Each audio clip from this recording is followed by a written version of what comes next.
This is Cult Confessions with Christy and Josie. Welcome to our podcast.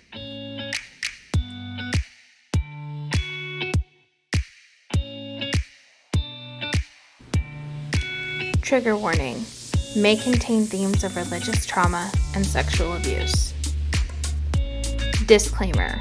All information in this podcast is our opinion based on our experiences. We do not purport any of this content to be inherently factual and believe that each individual has the right to draw their own conclusion. Hi, I'm Christy. And I'm Josie. And today on our podcast, we have Michelle with us. Michelle, thank you so much for joining. We're super excited that you're here. I am super excited to be here too. Yay. It'll be interesting to indulge in the past there for a second. Yes. Yay for some trauma dumps. So Michelle and I went to the same church. You are a few years older than me, so we didn't really interact a lot. But I knew of you, and, everybody told me all the great things about how rebellious you were and how terrible you were to be around. So, all that fun stuff. I feel like you were pretty close to my husband, though, right? Like growing up? Yeah, Right? so he was one of the only normal people. Well, there was like a few of us, but he was chill. So yeah, we ended up getting along very well. So before we talk about all of the super fun stuff at Faith, Michelle, tell us a little bit just about your backstory and how you got into the IFB. So I grew up in Los Angeles. I moved to Spokane. I was about 13 years old. My parents wanted to bring us to a church that my stepdad's sister went to. So my aunt, she was a part of Faith Baptist. And her kids, for the most part, her kids were pretty straight edge, and my parents wanted me to be more like them. So they moved us up here and we joined Faith Baptist. And yeah, so that's how I became a part of the IFB. But I grew up in a non-denominational church, which is completely different than IFB. Yeah. So I had a religious background, but it wasn't to that extent per se. What were your first impressions of the IFB coming from that non-dom background? It was overwhelming. Yeah. It was a total culture change. I went from, my parents, before we moved to the IFB church, my parents were very conservative. They didn't want us dressing provocatively or anything like that. But I think my first takeaway from Faith was I had to wear a dress all the time. And that I was a tomboy, so it was just kind of uncomfortable. But that just seemed very strange. Yeah. Why clothing is so important. How old were you when you moved? I was 13. Okay, yeah, we moved around the same time. So Really? when I moved, to I was Christian and Pentecostal, and then we went to the IFB, and that was such a weird thing for me too. I didn't even think about really my body at all until the IFB. And I was like, why can't we wear pants? I don't understand. It was such a weird thing. Yeah. It just almost made me feel guilty that the way I was living for God before wasn't right. So it was really confusing for me. I think that was the beginning of not feeling good enough, I guess. Oh yeah. IFB is the beginning of not feeling good enough. Yeah. Yes. Yeah. So you moved to Faith, and you moved to be closer specifically to your aunt because she had this perfect little IFB picture life. Mm-hmm. Yeah. How was that experience? Actually being closer to her? So when I moved here, at first, my parents didn't move with me. They sent me to live with my aunt. And so honestly, I had a lot of respect for her. I thought she was very genuine. She's very sweet, soft-spoken. It seemed like she listened to me. So I was thankful for her. Like, to be honest, I was very thankful for her. I still felt like nervous that I wasn't kind of live up to these standards, but I did appreciate her. Um, so yeah, so when my parents moved back or moved up here to Spokane, just that switch from going to her house to their house, it was a lot different. It was a lot different. What was the, like, how did the rebellion start? Like, because you were definitely labeled as a rebel, like, far before I got anywhere close to faith. Like, you were the cautionary tale, like, when I went to school. I'm not even gonna lie to you. Mm. Yeah. So how did that start? Because it sounds like, I mean, things were pretty normal for a while. Yeah, I think I had a lot of behavioral issues. My biological dad left my mom when I was very small. I was raised by my stepdad. He's done a great job kind of stepping in for him. Um, but yeah, I think those that impact of not having my dad kind of like made me act out, and I would seek male attention. Um, And let me just set one thing straight. I did not lose my virginity until I was 18 years old. So seeking male attention was not like as promiscuous As it sounds. Yep. as it sounded. So I think that was one part of me rebelling. But I also really like to listen to not hymns. Mm. So I would sneak and listen to country music and a little bit of like Yellow Card and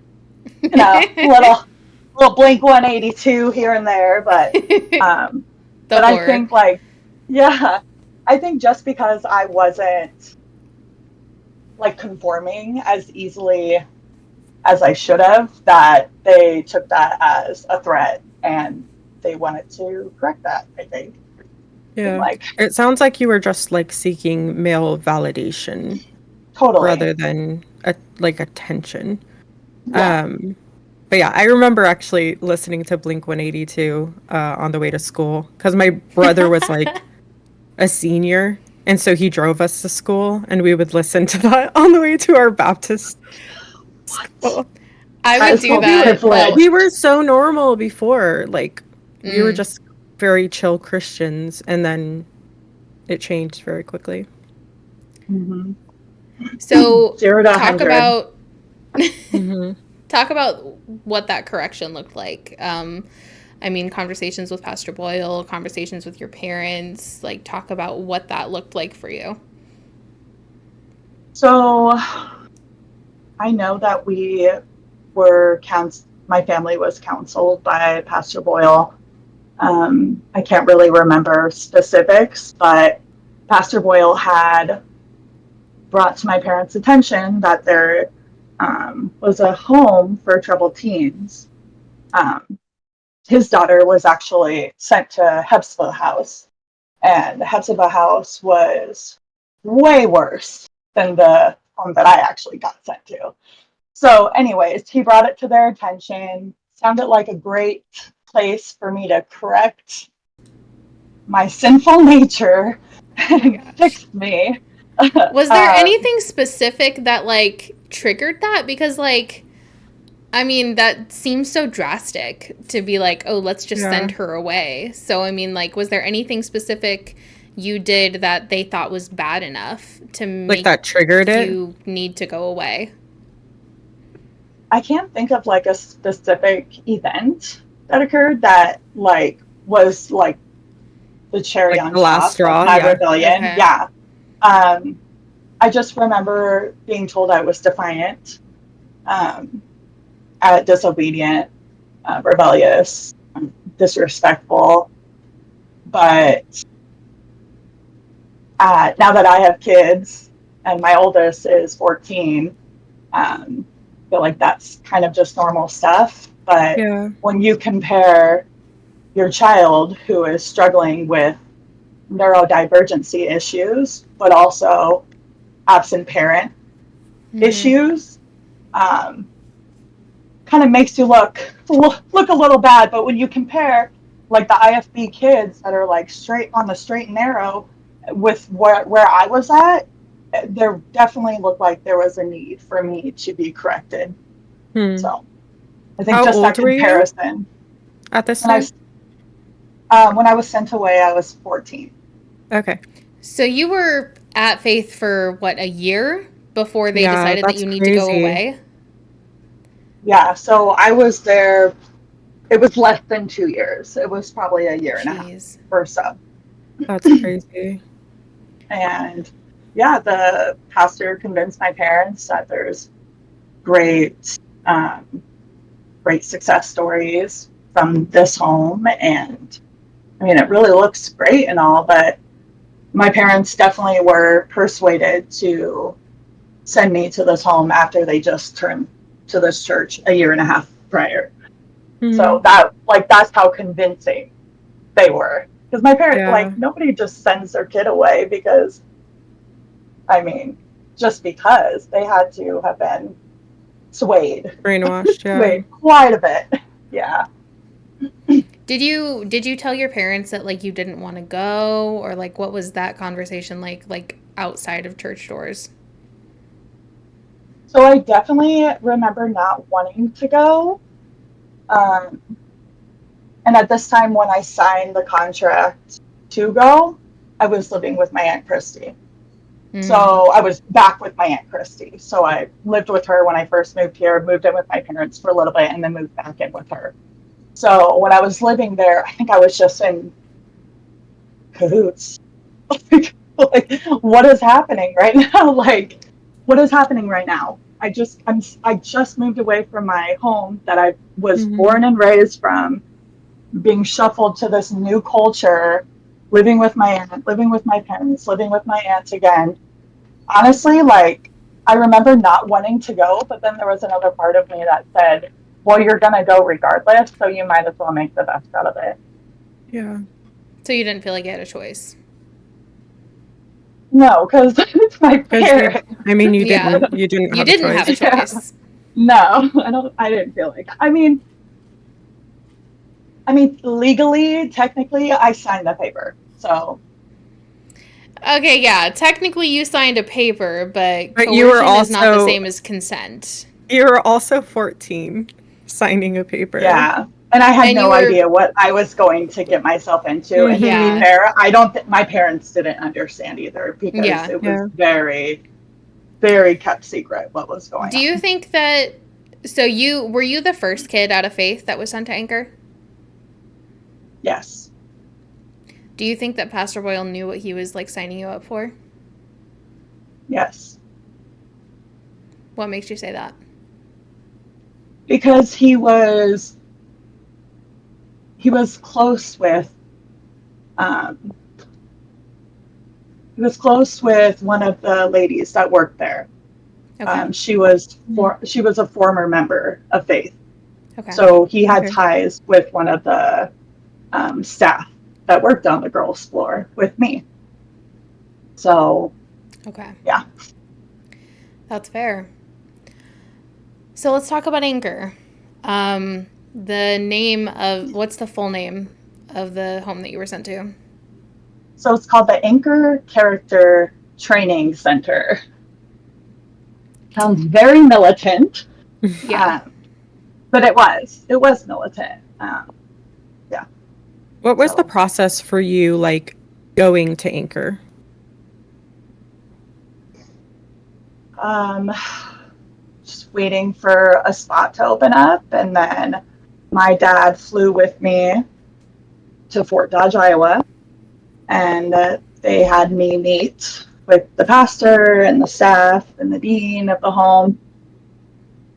And yeah, from there they kind of took over. But I think the pastor had to meet with the other pastor. I mean, it was very, very tight knit. Like you couldn't go to this anchor home unless you were a part of IFB.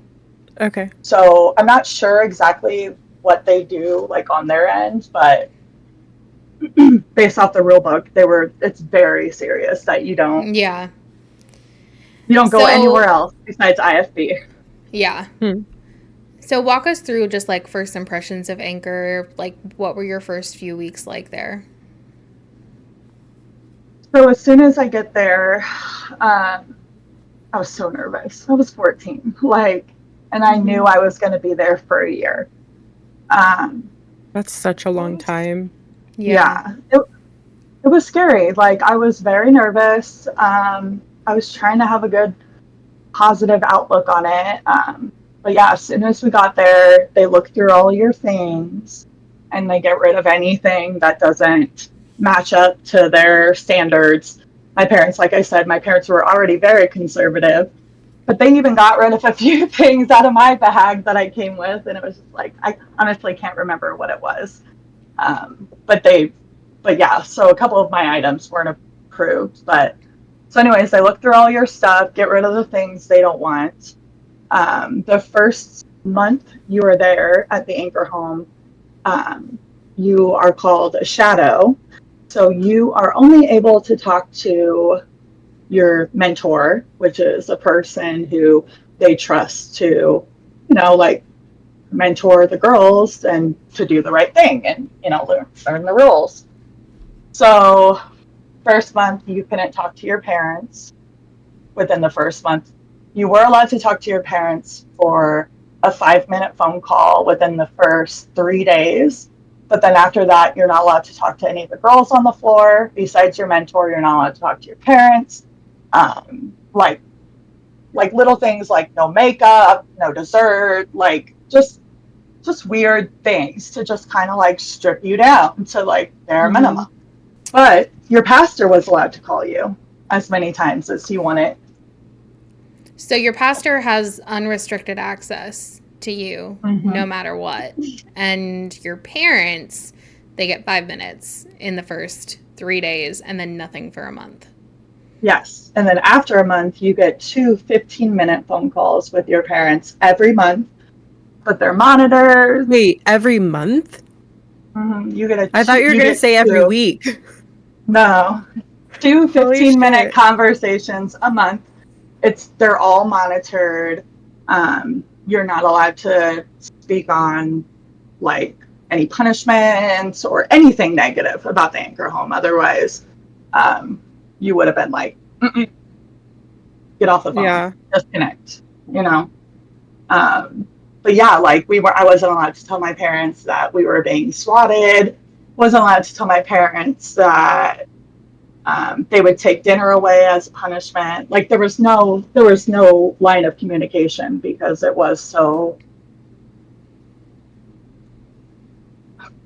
I don't know, it was just so locked down.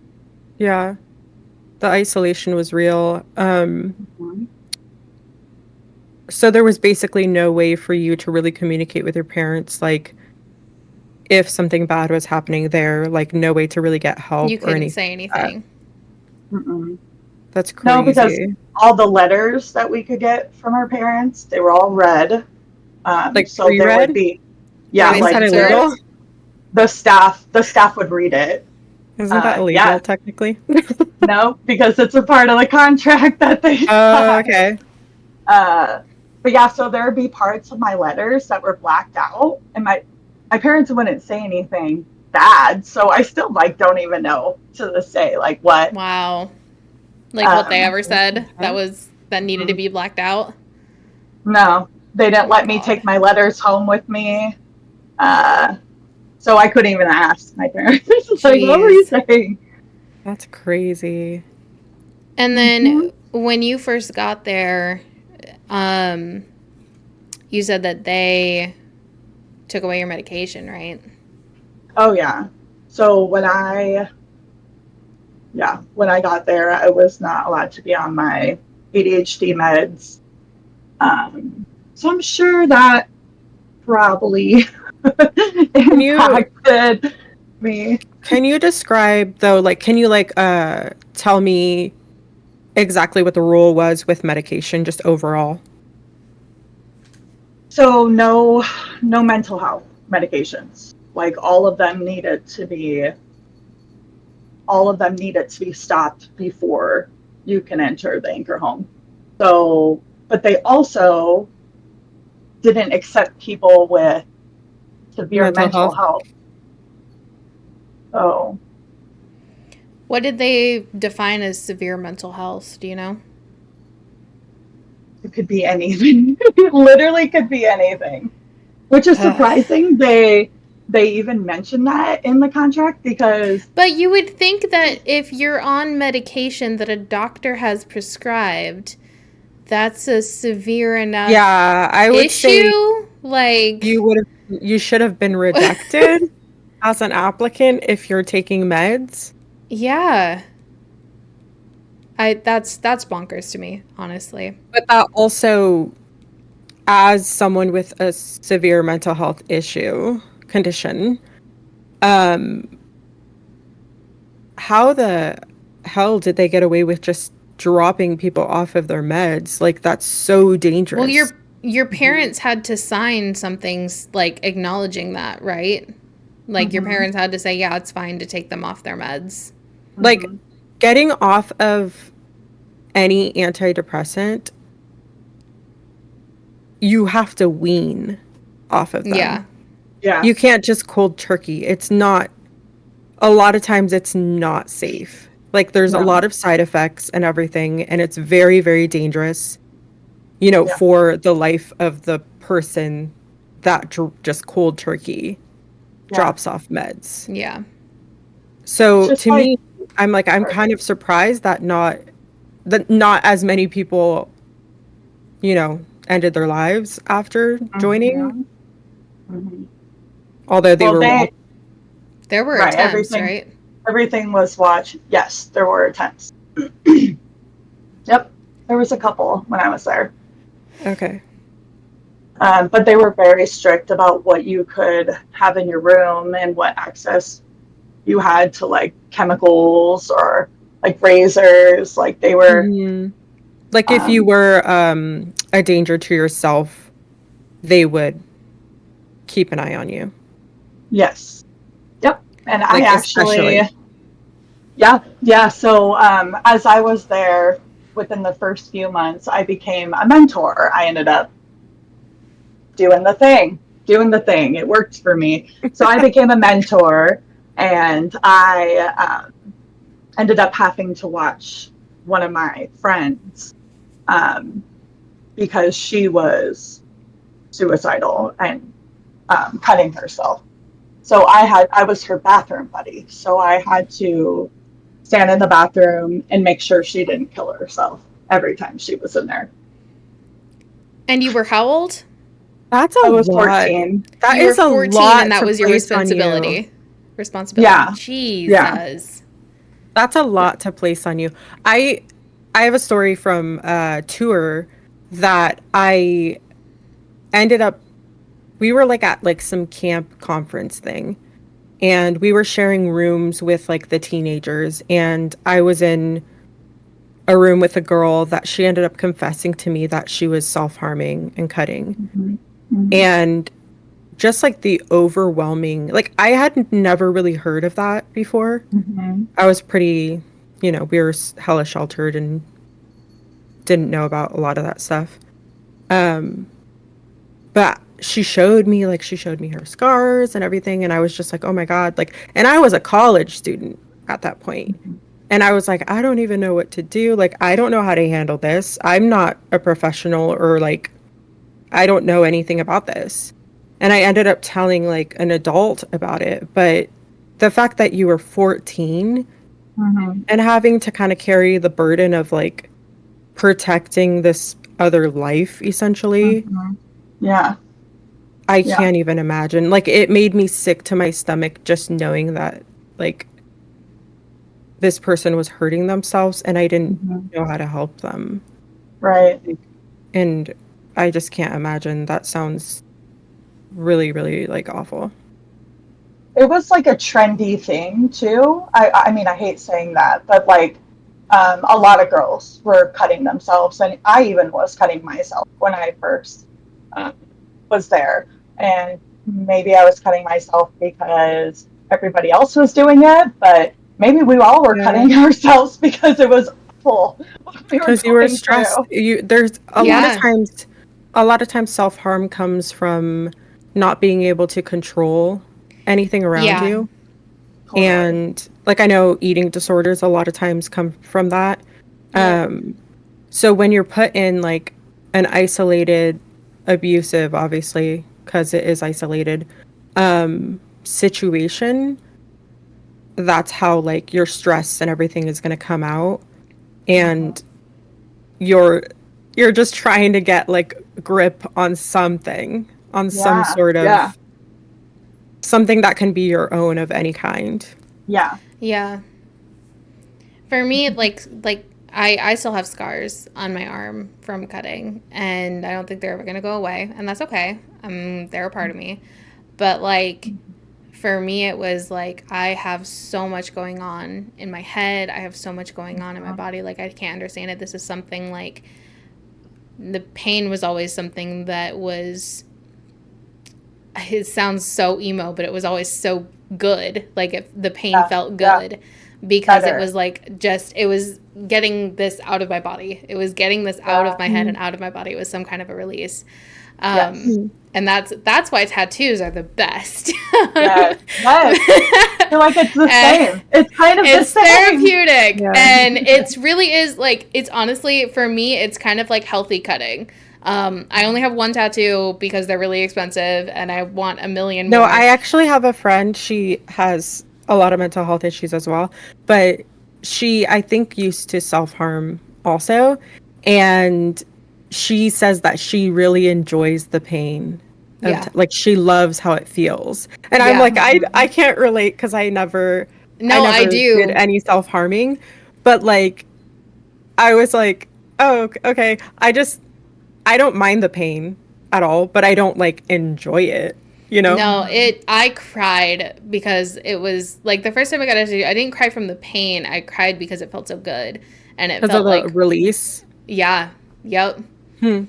So, that's kind of off topic, but yeah, tattoos are great. Yes.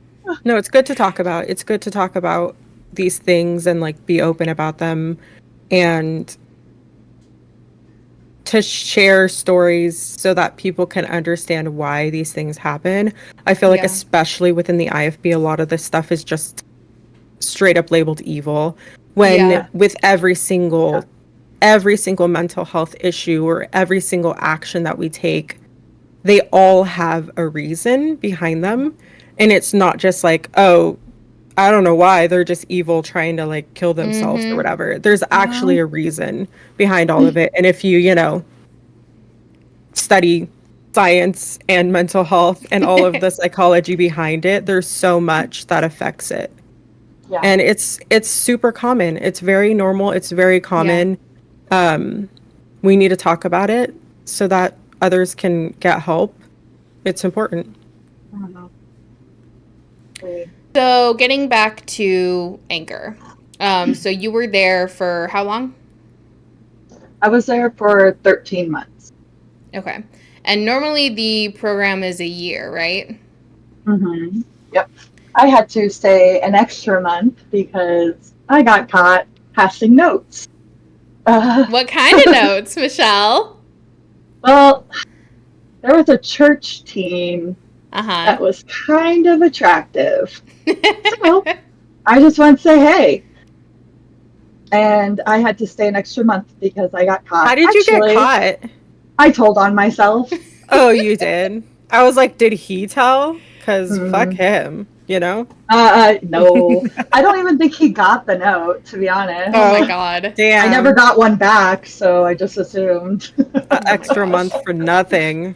I know. I felt so bad. I was like, oh, they're going to find out. They're going to find out. They're going to find out. So Hmm. So, you were yeah. just like you were guilty. You felt guilty on your own, so guilty that you Hmm. turned yourself in. Yeah. Yep. So Yep. the program works. I mean, it Yeah, does what they totally. intend it to do. Totally. Totally worked. Love that. Yeah. Yeah. So So, just talk about that year. Like, what are some of the things that you experienced? What are some of the things that, you heard or were told to you from leadership that, weren't okay? Like, just talk about how that year was for you. so, like I was saying, I was a mentor. So I didn't get the worst of the worst Mm-hmm. that other girls did. I was kind of like the prize pig, basically. Like, but I had actually kept tally of how many times I had been swatted there, just because, just wanted to know. And I was swatted over 100 times, even though I was Oh my a good God. girl. I was a good girl, but Wow. the just like little things like not cleaning your room or like not cleaning your room good enough or talking loudly or talking when you're not supposed to. It's just very easy to get demerits, which, so yeah, when you are over demerits, which is very easy to do, you can't eat dinner. For every demerit you were over, you got a SWAT per demerit. You weren't allowed to talk to your parents. You weren't allowed to get visits from your parents.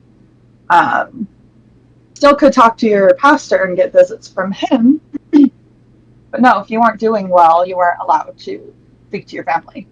So Um, how did the demerit system work? Did it like restart once you like hit the limit? so I feel like it restarted like every couple weeks. Okay.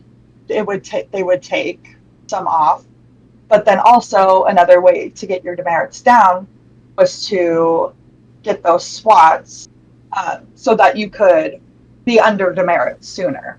So girls were Hmm. asking to be swatted Oh my because God. they wanted dinner, and they wanted to Oh my watch a God. Oh movie my with the other goodness. kiddos. Yeah, Because yeah, because they were hungry, yeah, yep. they Oh my traded in God. demerits like for SWATs. That's Hmm. insane. Yeah. Can you There. describe the SWATs? Like how the process was?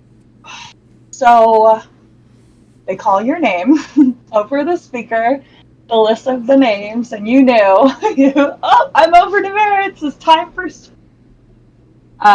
They have you line up, and then one girl goes into the office, and then they have you sign a piece of paper. I can't remember Like what it consent said. or something? It had to have been. It had to have been. Did Um, you have the choice not to sign it? No. mm, there was no choice to Yeah. do. Like it was their way, or I, I don't even know. They would send you home. I guess that would be, That's crazy. or Yeah. keep you longer. Keep you Yeah. there longer. So yeah, we would have to sign, and then they would have us um, bend over and then put our arms on a chair, and the board was like this, pretty dang thick. Um, there was holes in it, and they would only give us three at a time.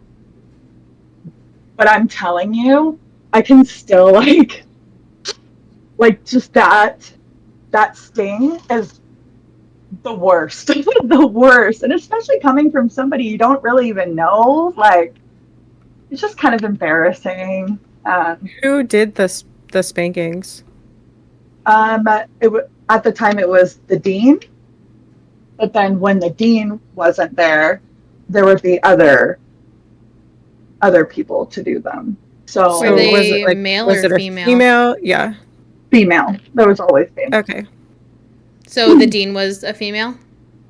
Yes. Yep. Okay. And you guys like kept your clothes off and everything, right? It was never like a strip to butt. No, no, they Okay. would, but they would check underneath of our skirts because we would start to wear like, Padding or something. yeah, like padding to like protect it a little bit. So Yeah.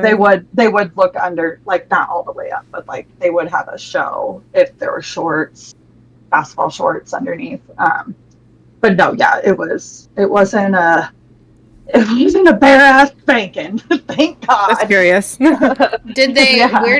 What places on your body did they hit? Was it just your butt? Hmm. Okay. But then, of course, like accuracy isn't always perfect, so they would get like my leg Okay. sometimes. Yeah. Or your back or something. I don't remember ever my Oh, back. because you Maybe were bent like, over. Yeah. yeah, maybe a little bit higher, but Hmm. not like my back. And it was just one Yeah. on one, like there was nobody else in the room. There was always one person to Okay. witness it. Okay. And then they would pray. They would pray with you afterwards, and then you would go on What your would they way. say? Help, help God, please help Michelle's heart. Fix Jesus. it. I don't know. The classic, like, I don't want to do this and it hurts me more than it This hurts. hurts you. Yep. Yes. Yeah. Bullshit. Yeah. Such bullshit. Oh my gosh. Mhm. So, did it ever leave marks? Yeah. Oh yeah. Like there was definitely welts. Um, our mirrors were kind of high, like you could only see like this part of you, so I Mm, could never like look myself. yeah. Hmm. But I could feel it. It was Hmm. raised. Oh yeah. How often did that happen to you? Well, I remember it mainly being in the beginning, but yeah, I did count over 100 times that it happened to Yeah. me. Right, 100 times. So Jesus, you that's said that they crazy. only do 3 at a time, but like how often did they do SWATs in general? Usually it was 2 or 3 times a week. Okay. So there were like SWAT days essentially. Yeah, Oh my I don't god. think they would do it every day. I think they would do it every other day. Okay. So you had a little bit of a warning. Yeah, God, sometimes. that's awful. So, Wait, that in punishment for whatever they deemed necessary, like whatever they deemed punishable, you were starved, you were beaten. What else did they There do? was isolation room, and I okay. actually was in there the last month that I was there because I helped my shadow that I was mentoring. I helped her run away. Um, she was a part of the church there in Fort Dodge, Iowa. So I helped her. I helped her run away. Like, she didn't need to be there. She was coming off of her medication. She was suicidal. Hmm. Um, so I covered for her. I did end up telling on myself again after it happened, and so they put me in isolation for the last month I was there. But there was So usually, they so they make you stay an extra month all by yourself. yeah. Luckily, they were because I told on myself again. They were kind enough to let me still talk to the other girls the last month I was there. But if you're in isolation, you're not allowed to leave your room. You eat in your bedroom. You're not allowed to go outside. You're not allowed to go in the rec room, go watch Mom Pop Kettle. Not allowed to do that. Not allowed to talk to your parents. Nobody. Were there Nobody. any windows or anything in the room? Yeah, I mean, it was a little. It was a Okay. little window. And what about the Uh, door? so they would keep it open. The doors were Okay. always open. Uh, that room was creepy. It was a All creepy the room. doors were always open? Yeah, the doors always had to stay open. Did you say that this building used to be like a psych ward? Yeah, yeah. Okay. Yep. So before it was the anchor home, it was a mental institution, and it looks like one. I wish I had pictures. I wish I had pictures, but it was creepy. It was really creepy, Yeah. and that church was very involved with spiritual warfare. So pretty much everybody was convinced that they were demon possessed if they were rebellious. So yeah, being in that room alone was terrifying. It was really scary.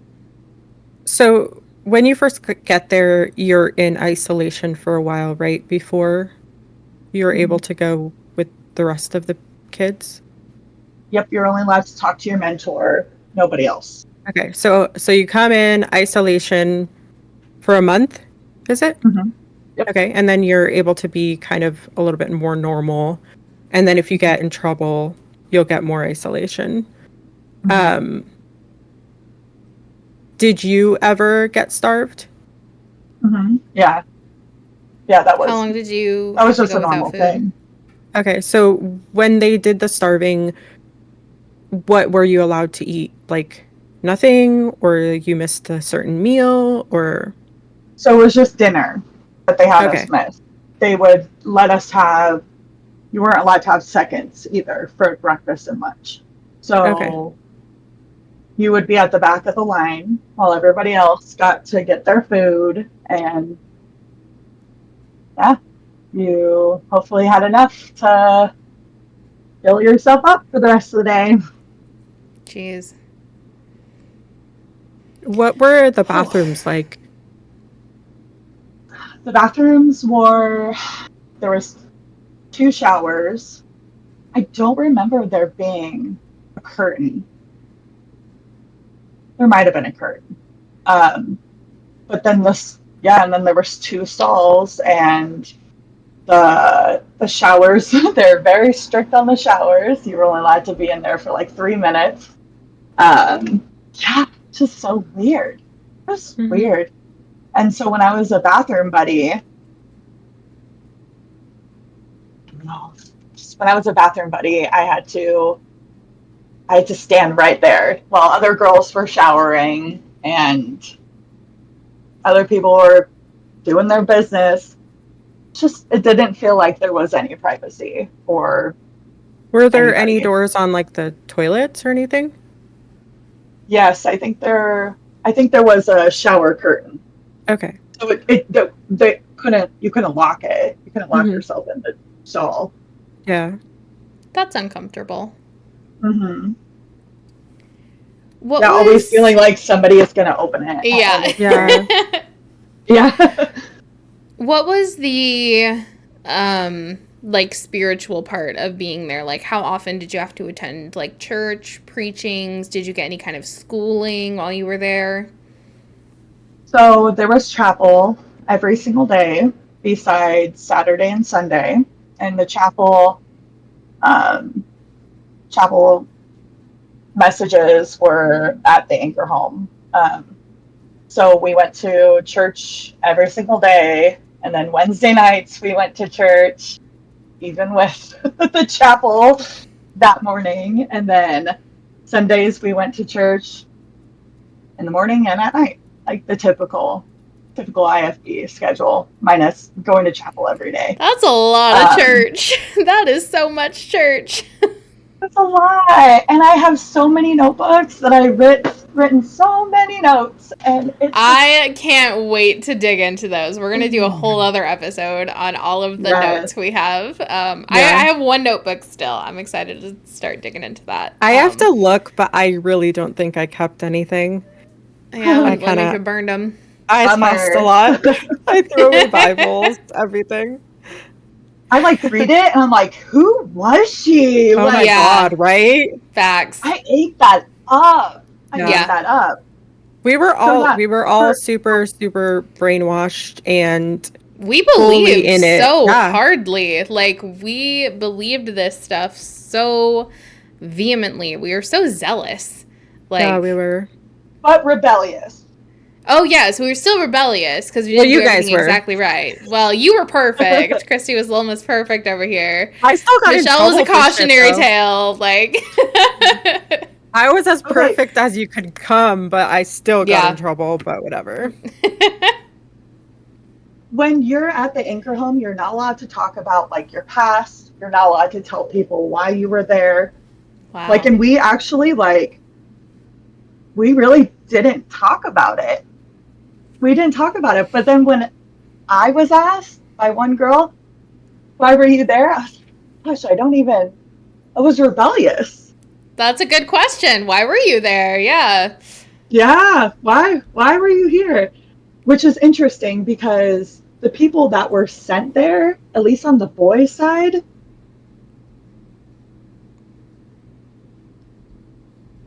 they were sent there because they were predators Yeah. and sex offenders. So I got sent to the same place that my church sent a sex offender to. Yeah. Because I was 2 of them that we know of so far. Like rapists, right? Yep. child rapist. So Yeah. you listening to ungodly music, and what was the other thing you did? Nothing really. I was boy crazy. Oh yeah, you were like a normal Yeah, teenage girl. Yeah. Yep.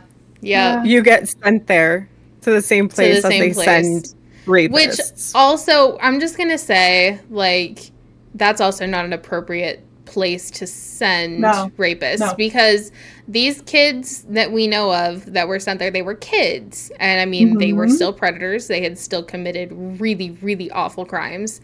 But that Mm-hmm. is not an appropriate place for them to seek any sort of rehabilitation, any sort of counseling, any sort of justice, any sort of anything. Like, that's not gonna fix them. You can't pray that kind of stuff No. away. It doesn't work. No. And the parents had no idea. No idea. And there's a reason why they don't want you talking about your past because sex offenders can just frickin' be there so comfy cozy because we're not allowed to talk about our past. That doesn't matter. And if parents had no idea, I feel like That's legally, scary because Yeah. yeah, you're like sending your kids to this place Yep. not knowing that they're going to be How around dangerous people. right. how Like separate were the you other from the kids that are boys? there. Mm-hmm. How separate were you from the boys? So we were on different floors. We were not allowed to. We were not allowed to interact with them whatsoever. If a miracle happened and you just so happened to run into a boy, you literally look down and then walk away. Like you're not allowed to make eye contact. You're not allowed to speak with them. Like you had to run away with your head down. And if you did get caught looking at a boy, it was automatic swats. Did the boys have to follow the same rules? Like, did they have to run away from you? Mm-hmm. Oh yeah, it Okay. was funny. Yay, equality. That's great. Yeah, yeah, right. Oh my lord. So with the schooling, at their anchor home, we did use PACEs. Okay. In the contract, it boldly states that it is an unaccredited school. So we went to school year round, and none of those credits counted to my high school diploma. None of them. There's people who graduated with their high school diploma, and it means nothing. Nothing. Yeah.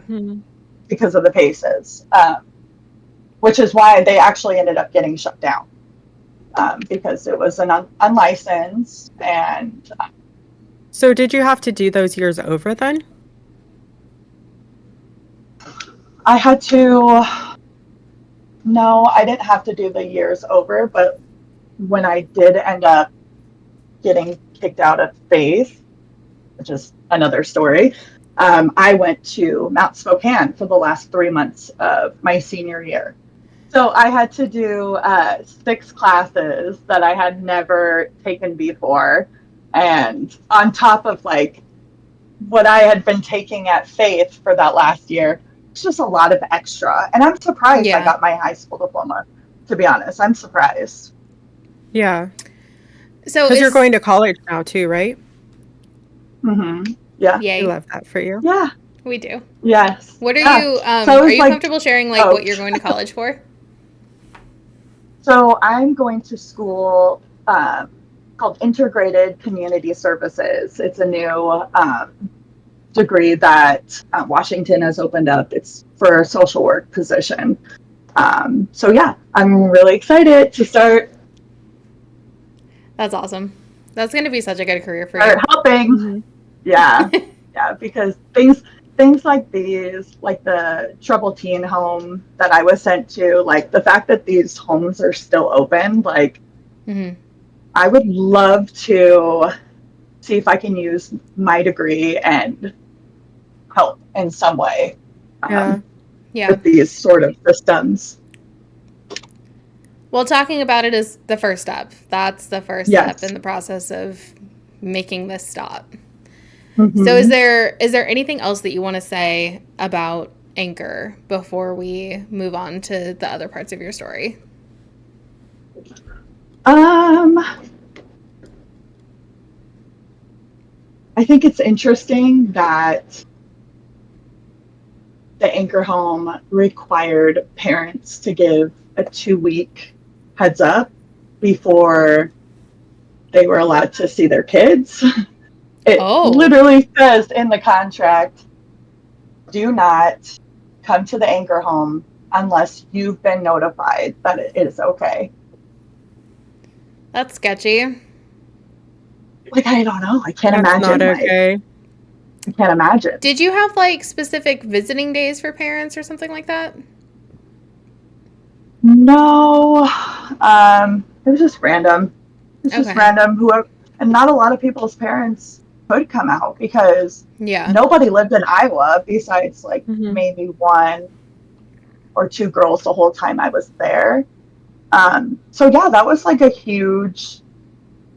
was a huge cost to go visit your kids. So a lot of people didn't get visits. I was fortunate enough; my parents did visit me. So, and actually, I remember trying to convince my parents to let me stay because I wanted to stay until I graduated, which I was in ninth grade. Why did you want to stay? I ate it up. I ate it up, and I felt like I was doing God's will if I stayed there. I liked the girls that were on the Mhm. floor with me, and so it was nice having people. But then Yeah. I also, since I was a mentor, I was like idolized kind of. So that was kind of like a high for me. Mhm. Um, yeah, yeah. I was lucky that my parents didn't let me stay. Um, I was can lucky. you tell me the system for like finances and stuff? So, um, in order to be uh, accepted into the Anchor home, pretty sure it's a $2,100 fee to get you into the Anchor home. Jesus. Um, and they required at least $100 to be sent there every month, but everybody's parents were sending way more than $100 a month. So all of that money that was being sent to us, we weren't really allowed to touch it. Even though it was sent for us, I think I remember like one time going to the store and picking out my shampoo and conditioner. So, your parents sent over $100 a month, and what happened to the money? Who knows? Who knows? Awesome. It wasn't anything that we would buy for ourselves. Yeah, Is that the I money read the for you? contract and like it was very specific like how this money had to be sent. Like you had to send Mhm. it in a certain way. You had to note Like you it a certain send way. cash. You had to send cash and you had to specifically say that it was for this person, or Mhm. else they could use it however they wanted, essentially. They could use it as like a I think the donation, wording in the contract says otherwise it will be considered a donation a to gift, the right? church. Yeah. Yeah. Right. And if you leave the program early, any money that is in that account, they um, Gift to the they church. say it's a blessing, free It's a or gift, an whatever. Oh. offering. Mhm. Yep. Yeah, yeah, Dude, that So, and church is making bank, yeah, yeah, or honestly. was. there was even a $200 early withdrawal fee. You wanted to take your Dude. kids back. Oh my god.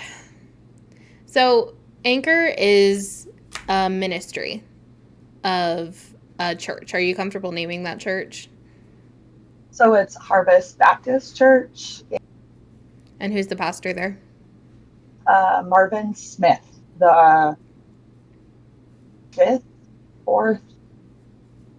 Something. Marvin Smith. Did But you yeah, have it any was, direct interaction with him or with the church? yes, yeah. So we called him Preacher. Preacher was very adamant for me to convince my parents to let me stay there. He had made like special meetings with me. Um, he just pushed so hard for me to convince my parents to let me stay. I honestly don't remember any other conversations we had. Yeah, so I reached out to Harvest, curious about the home because we were doing some research and we knew that it was shut down, but we weren't sure if it was operating in What year did another it shut down? capacity. 17. Okay. So I spoke to Marvin Smith's wife, and she said that the home was like the state shut down the home 9 years ago, which is not accurate. It was shut down 7 years ago, not 9 years ago. So that was great. But yeah, so that was fun. Yeah, and he ended up sending you a recommendation He for a did. new Yeah, Yeah, she she home. said sent that me. He sent me a recommendation the for pastor would get back to you, Yeah, so the right? pastor texted me and sent me a recommendation for a home in Missouri that's also called Anchor, which is a little sus. So Hmm. Yeah, we're the still looking into theme. that. Yeah, yeah, it's But interesting. yeah.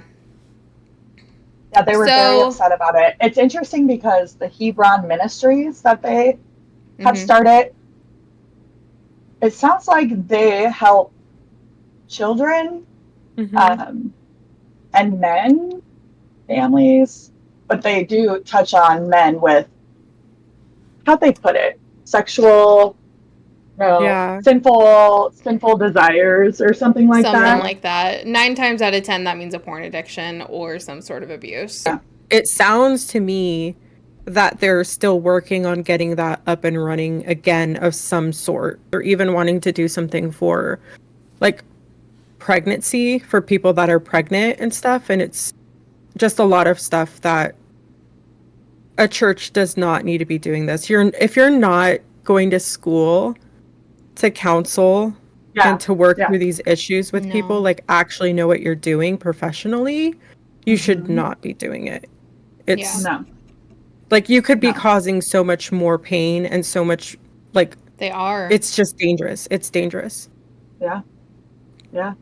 And actually, it's interesting because Preacher, I don't know if you guys are aware, it was on the Preacher Voice podcast, but Jordan Webb, Brother Webb, was actually the director of the Anchor Home.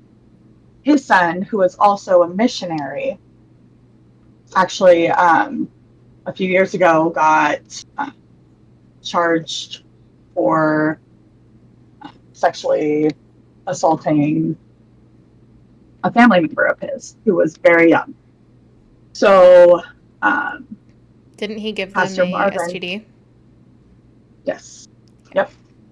Um, so Pastor Marvin knew about it after everything came out.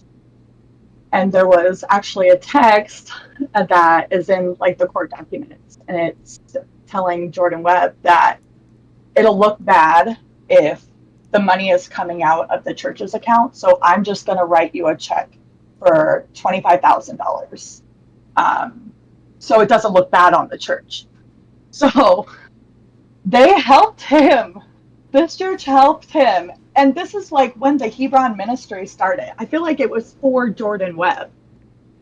So, anyways, Wow. he is in prison right now where he belongs. And the fact that they hid that and then preached right afterwards about forgiveness and how you would want others to forgive you if you were ever in a situation like he was in. Sorry, but So I'm never gonna need that type. Yeah, no, that but type I'm of never gonna be forgiveness. in that situation. Like, so no, I wouldn't. No. And it's okay. So we're gonna talk for a minute about the messaging. I can't even tell you how many times I've sat in a church service or a chapel service at school, and men in power, preachers, teachers, missionaries, ushers will get up and speak and say that if it weren't for God, they would be capable of truly terrible things. I so many times I have heard this. Yeah. I've heard it recently. Like, Oh yeah. So we had a friend, I think we told you about it. We actually were reaching out to a bunch of people since the Preacher Boys and since Let Us Pray. We ended up reaching out to a bunch of people from Faith, from Nathan's class, and he texted someone and they texted back and said that we're all like 1 second away from doing something just as bad. That is the message, because they make it seem like without the church, without God, because they are the catalyst to God. Religion is like the only way to have morals within their. They can't see that people are. Yeah, they people have no inherent goodness outside of the church, outside of God. You can't have any morals or anything or standards outside or of religion. anything. You can't be a good person outside of religion. And I believed that. I believed that. I mean, we've talked about it before, but like meeting people outside of the church, like I expected them to be horrible people. I was so scared of them. They were sex addicts. They were alcoholics. They were drug addicts. All of them. Yep, all of them. Yeah, and that's so far from the truth. I know. You find out like the worst ones are in the church. The worst ones are actually in the church. And they're being protected. Yeah. It's like the devil gives God's strongest soldiers the most temptation, because then he knows. What? Yeah, no. And it's just excuses. They're telling on themselves. Again, they're telling on themselves, saying, oh, I could be capable of blah, blah, blah, blah, blah if it weren't for God. And I'm sorry, but I wouldn't be capable of that. I'm just, not to toot my own horn or anything, with or without God, I would not be capable of doing that to a child. If you have a normal brain, you're not naturally capable of just being like, I could rape this person, but because of God, I'm not going to. Like, no one's thinking I have been asked. Unless you're crazy. I have been point blank asked by people who are still in the church, if you aren't in church, why don't you go around like raping and murdering and being a terrible person as much as you want to? And I'm just like, I do go around and rape as murder as much as I want to, which is 0. Yeah. I do. Like, that's such BS that you can't have any morality without God. And it's them telling on themselves. So no, I wouldn't want forgiveness in that situation, because I'd never be there. I have to say, like, obviously, outside of the church, there is still rapists. Oh, yeah, 100%. There's always going to be bad people. Yep. Yeah. No matter what. It just is what it is. Mental health, whatever, the way you're raised, whatever it is, okay? We don't know what causes it. But there's always going to be predators, pedophiles, all of the things, unfortunately. But the fact that you almost blame it on God and like give yourself an excuse, like he's the only reason that I'm not raping my kid or whatever, like the most disgusting, horrific things you could think of, these people have done. And they've covered it up, and then they send away a child, a 14-year-old child, to a home that she literally was just listening to worldly quote unquote worldly music. Mm-hmm. It's just the system is broken. The system It's is broken. incredibly broken. And it's not okay to use God to forgive sins that should not be yours. It's not yours to forgive. Yeah. Okay? Like we have to take these to the law. Like in the Bible, it even says that we need to like actually respect the law. We're not Mm-hmm. supposed to like disobey or like whatever. We're supposed to respect the law. And like they don't. They literally go past it. They don't respect the law. They don't report people. They Nope. manipulate people into not reporting. Oh yeah. And then Yeah.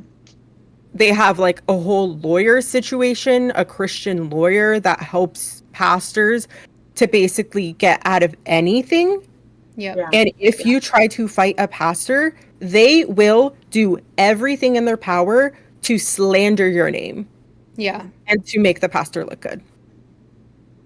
You're labeled all sorts of things. If I mean, you're labeled a rebel, you're labeled a whore. I mean, No, they literally say that they will take you down. yeah. Like They don't care. They don't care if you're a victim.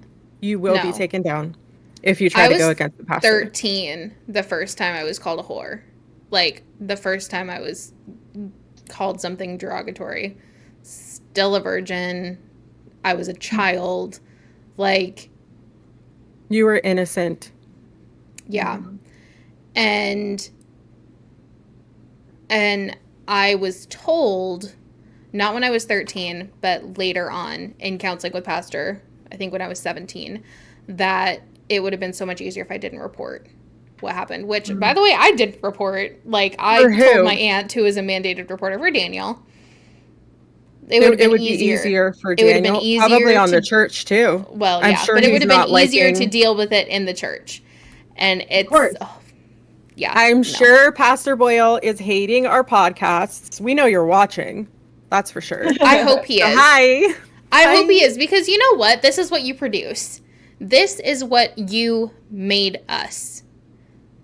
Like, the things that you said to us, the things that you did to us, this is the product of the abuse. This is what comes out of faith. Traumatized kids who are sick of it. We've had enough. We've had enough. We've just had enough.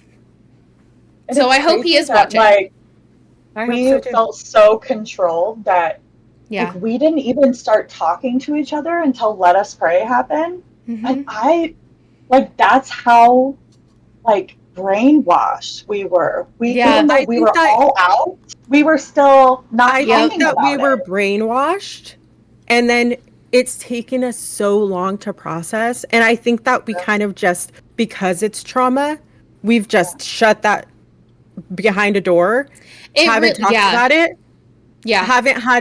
we don't have very many people to relate to, because when you Mm-hmm. grow up in a cult, not very many people can relate to you. Yeah. So then when these documentaries come out, we see other cults.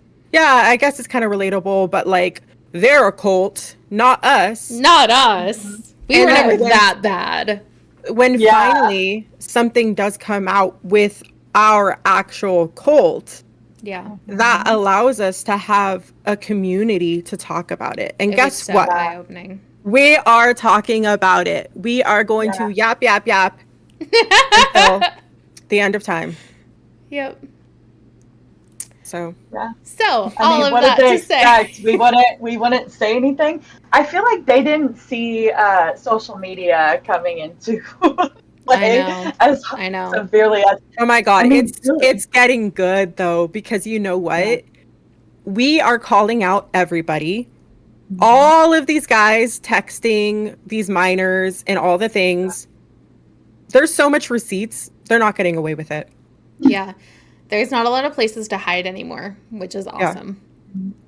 Yeah, that's the good thing Love about that. all of the social media and internet and everything. Yeah. Mhm. But I do want to ask you, Michelle, what would you like to say to Pastor Boyle Do you have anything to say to Pastor Boyle? Do you have anything to say to your parents? Do you have anything to say to those people that like were at That Anchor? hurt you.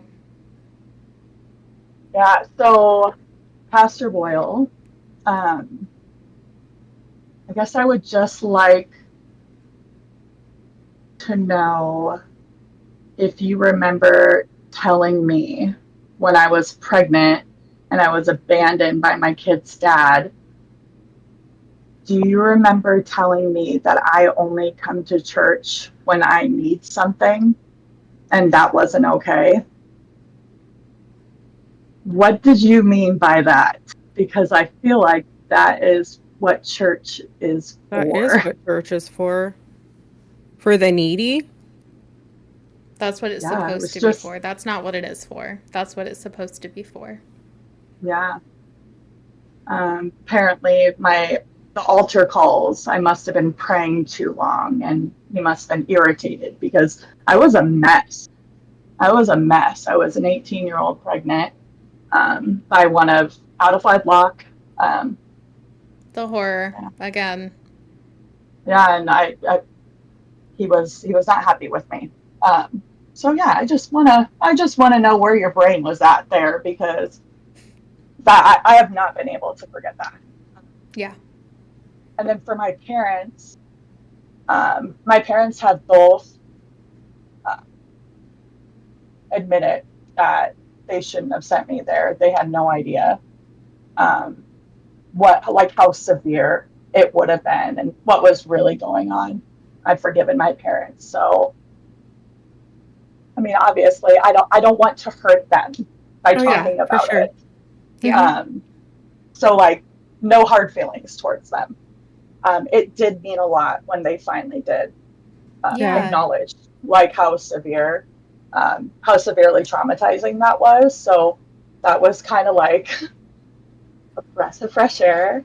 Yeah. Um, and then I'm hoping that the girls from the home, um, or even the boys from the home, if they see this and they want to reach out and talk to you guys, I want them to feel like they have a safe spot and their story does matter and what they went through is not okay, even if they weren't swatted or starved, like even just the emotional manipulation and spiritual manipulation is crippling and it has Mhm. lasting effects on how you view yourself and how you carry yourself as an adult. And it's a lot, and it's hard to explain. It's so much. It's Yeah. so hard to explain, but it was torment. It was torment for me. Like I was tormented by what my brain wanted to think, and then I had to fight myself in thinking I wasn't going to help for thinking that way. Um, if that makes sense. If I'm not thinking just like them, that's not a reflection on my salvation or my relationship with God. That's a reflection on the culture that they represent and push on other people. Because I believe I'm a good person. Like Mhm. I haven't been raping kids. I haven't been Yeah. shooting up drugs. Like all these things that they like say is going to happen when you leave the church. None of Oh those things yeah. have happened. Yep. I haven't been perfect, Nobody but is. I struggled. I struggled really hard because I didn't know who I was Yeah. outside of faith. I feel like a So lot of times I still don't know who I am. Yeah. yes, Like it's affected me long term forever, not knowing myself.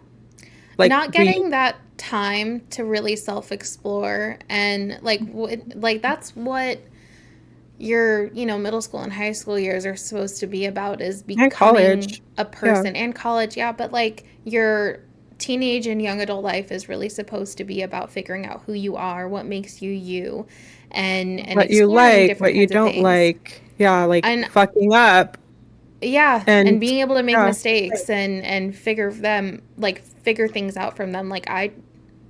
You're not given any space to make mistakes.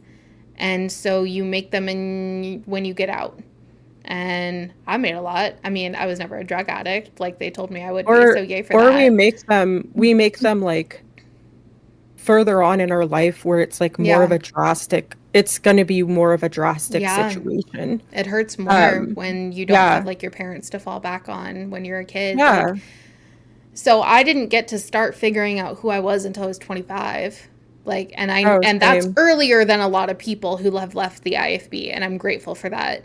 But like, you don't get to. I feel like I'm living my life as like an adult slash teenager right now because Yeah. I have a big girl job. I'm in it like, you know, I have a house, I have animals, like I'm married, like all of those kinds of things. But at the same time, like I just started watching anime because I think it looks cool, and like I got a gaming computer, and you know, I play some Fall Guys every Yeah. once in a while. Like Yeah. I'm figuring out these other things that I like, but I didn't get to start doing that until I Yeah. was 25. Yeah.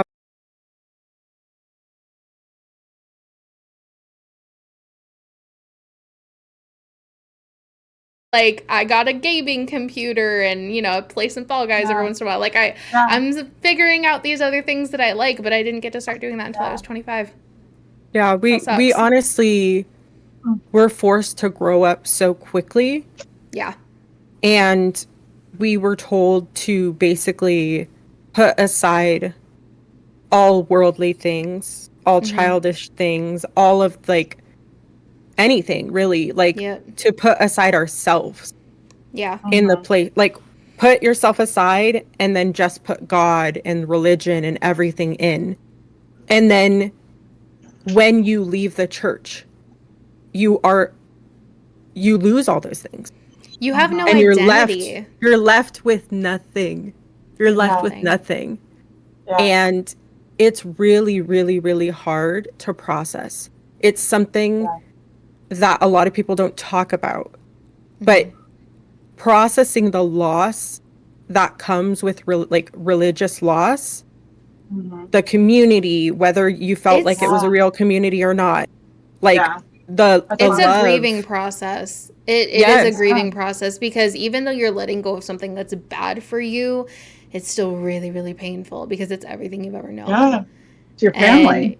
it's your Yeah. family, it's your community, it's your entire identity, and it is gone. It's literally all we've ever known, Yeah. all Yeah. we've ever like thought of, and Yep. Yeah. the only way we've lived like been able to think about life. Yeah. Like this is Yep. this is all we've ever had. And after we leave, we're stripped of all of that. And it Mhm. takes a long time to be able to come forward. I know for me, I didn't say I wasn't a Christian until probably a couple years ago. I Yeah. was so terrified of coming out online about not believing or not being a Christian or not going to church. There was such a long time, a period of time, I just hid it. I Mhm. didn't want anyone to know. I Yeah. didn't want to talk about it. I was afraid of losing every single person I knew. Same. Yeah. Everyone. There were Like, things Yeah. that like political things or religious things that I agreed with or disagreed with. I wouldn't say anything on social media. Like I wouldn't have a vocal opinion. I didn't have a vocal opinion on social media until Roe versus Wade got overturned, and then I was like, "Fuck this." oh God. I Um, mean, if you like follow that's when I me, started posting. I know, but that's when I started I'm a posting like huge some political voice. things. Like it wasn't until then that I was like, I get to have an opinion, and I've lost a lot of like Facebook friends because of it that I kept from Oh the yeah. church. Like a lot, and that's fine. I'm okay with that.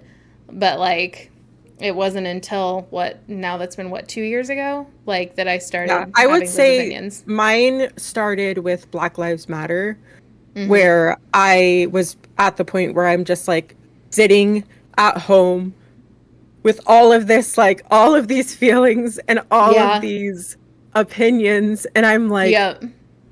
watching all of this, like my friends posting on Facebook and stuff. And I'm just like, I cannot do this anymore. I can't. Yeah. I can't stand by and keep my mouth shut and like allow these people to just say these things that are so wrong and messed Yeah. up. And that's when I started like really actually speaking out about my political views, my just not even political. To be honest, it's not even a political thing. I don't believe I'm any party or anything. For me, I go by my morals. If Same. this is wrong, it's wrong. If Yeah.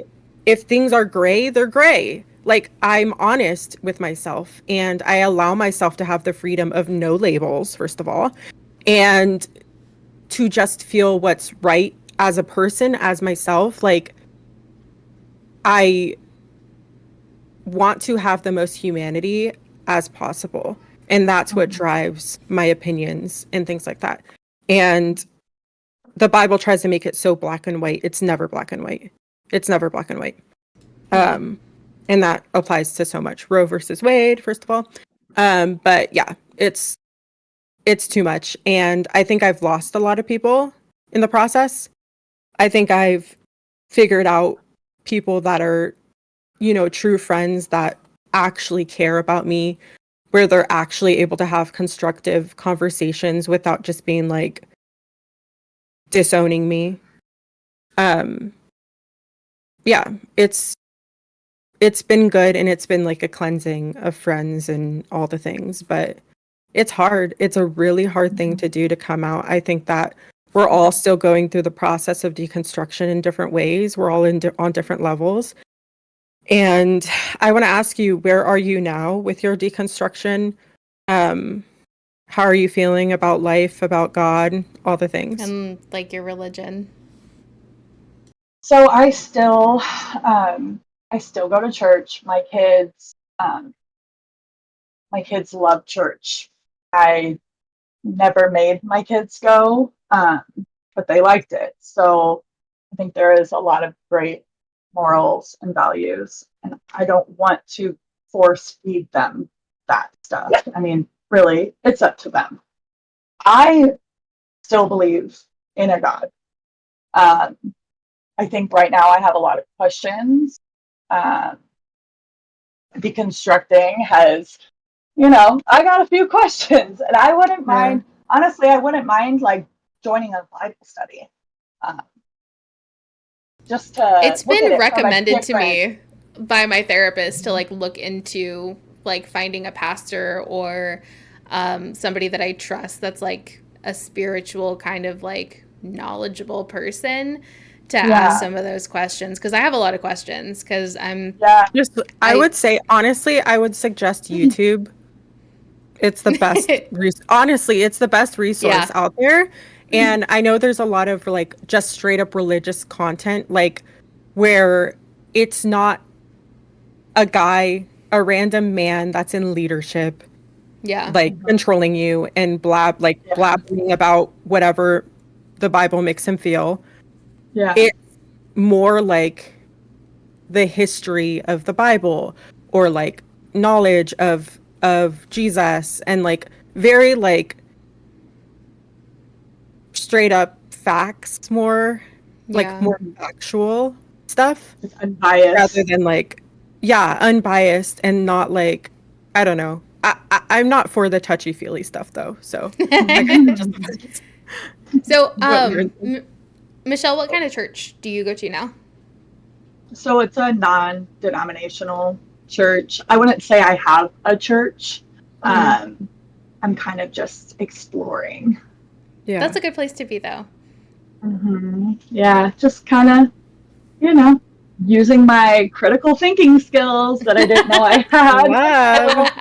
until not that long ago. Yup. Yeah, it's crazy how like that residual brainwashing effect really really carried into my life up until, I mean, probably still does. Yeah. Um, Oh, just yeah. being It still able affects to, me. yeah, just like being able, oh my gosh, I can actually like change my mind because that's what I believe now. Like, Yeah. Yep. I don't know, you know, but it is scary because you're taught like rebuking the name of God is blasphemy. So, Mhm. me even just like, Thinking about it. Yeah. yeah, even just thinking about maybe the Bible isn't true, or like what I've always thought. Like, So, I'm afraid I'm going to be struck by lightning. oh my God, Still, I was Yes. about to ask still, you. Yes. I was about to ask like, you. I want you to yeah. know, I want you to know that is so, so, so normal and so common. Mhm. My husband and I, we stopped going to church right after we got married. We didn't talk about it for years. It was probably 4 or 5 years, to be honest. It was like right before we had Aria. I think it was when we were family planning. And it was because we didn't know how we were going to raise our kids.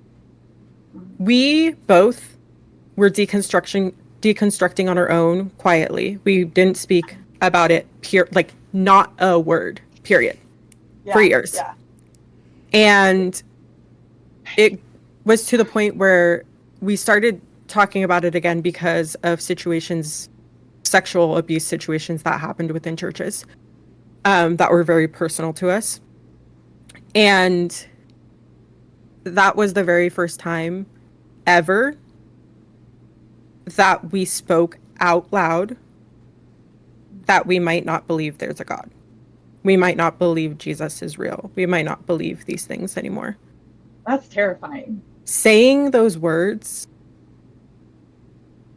is the scariest thing you could ever do, because Yeah. you Oh, believe, yeah. you literally believe that if you say those words, you're going to get struck down by lightning. The earth is Yeah. going to gobble you up. You're going to fucking die Yeah. of a heart attack. It doesn't matter Yeah. what it is. You feel like you're going to die if you Yeah. Yeah, say it's those words. horrible. It's so, And it's like a fear tactic if I've ever heard It one. it is. is. It is. It It is. absolutely is. And I'm here to say Well, you're here, so. I'm still alive. You're lightning struck survivor. I stood the Oh. test of time. I Oh, stood up Lord. against God himself. Just kidding. No, Oh, but my goodness. seriously, for reals though, I do want to give that message out that it's okay to feel those things. They sound so ridiculous, and they feel ridiculous and embarrassing to even like think that that will happen. But it's Yeah, okay. We were taught those things. It's okay to feel those things. And vividly. if you are questioning your faith and questioning God and all of the, that's okay. Like, you should be allowed to have the space to find out those things on your own. And that's what we weren't given. We weren't given that as kids. And Yeah. now we're given a chance to question these things for ourselves. And that's what we have to do. We have to go through, we have to deconstruct, we have to go through every single thing that we believe, ask why we believed it, ask if we believe it anymore. And it's terrifying, but Mhm. it's something we have to do to move forward, really. I Yeah. do like the hope of there being a God, and like that sort of Yeah. community, and like there is good parts about Mm-hmm. like the morals that they teach and stuff. And I think so there's a like, lot of good morals within a lot of yeah, religions.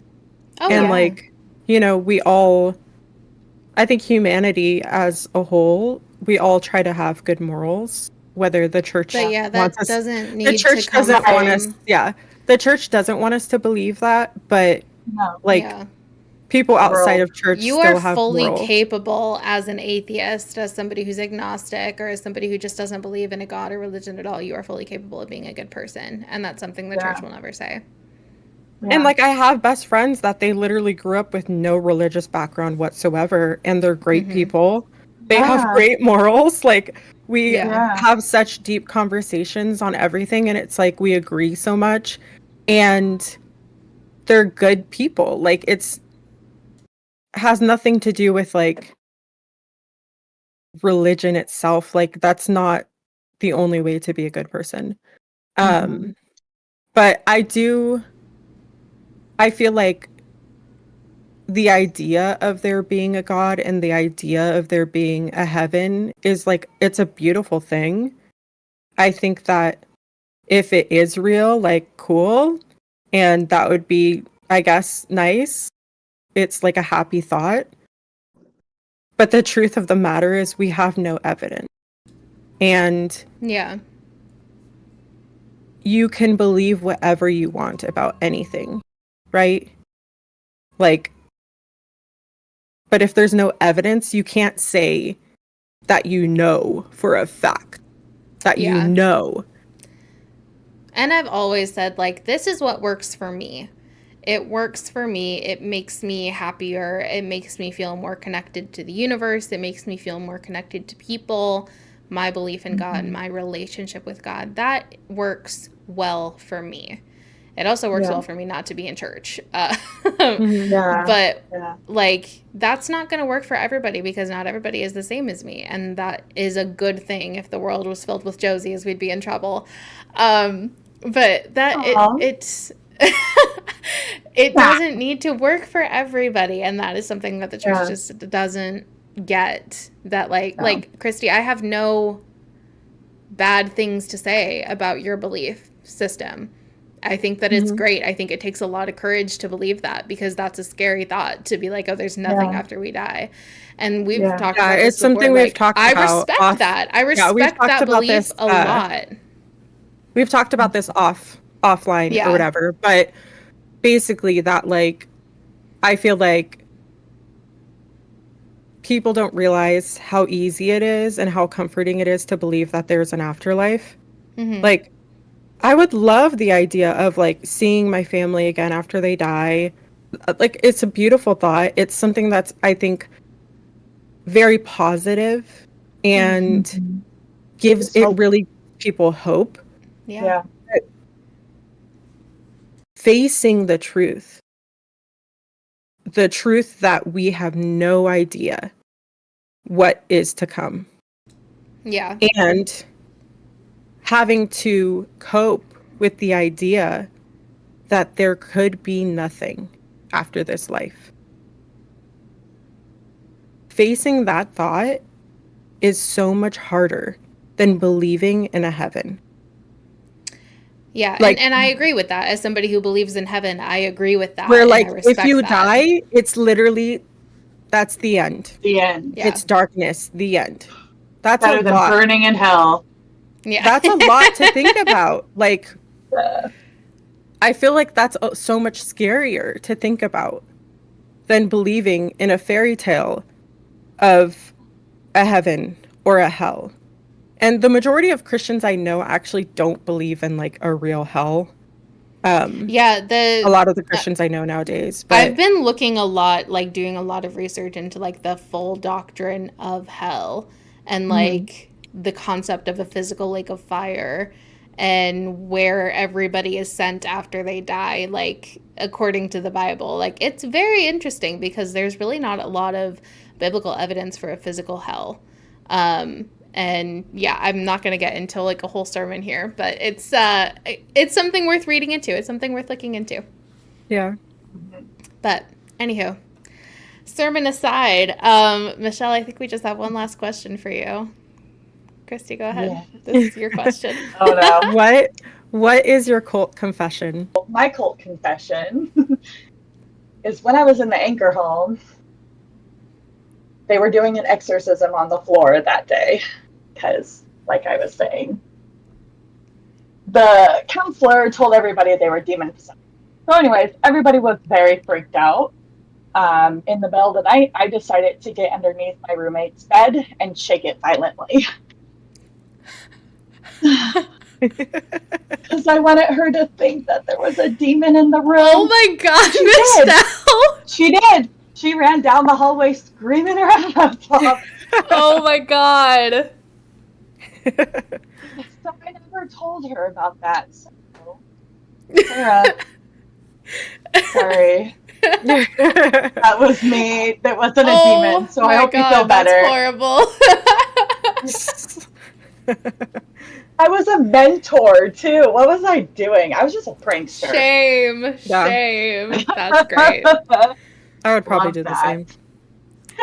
Christy. You're both terrible. No, it's funny. They had to pray. They prayed over like the room for a couple hours. They Oh prayed my over the lord. floor. Like, Oh my That's so lord. funny. A spiritual That's awesome. cleansing. love it. So that was That me. was a good one. Well, All right. I think that's about it for today. Thank you, Michelle, so much for taking the time to talk with us and share your story. We're really, really excited to be able to get it out there. Thank you for having me. Yes.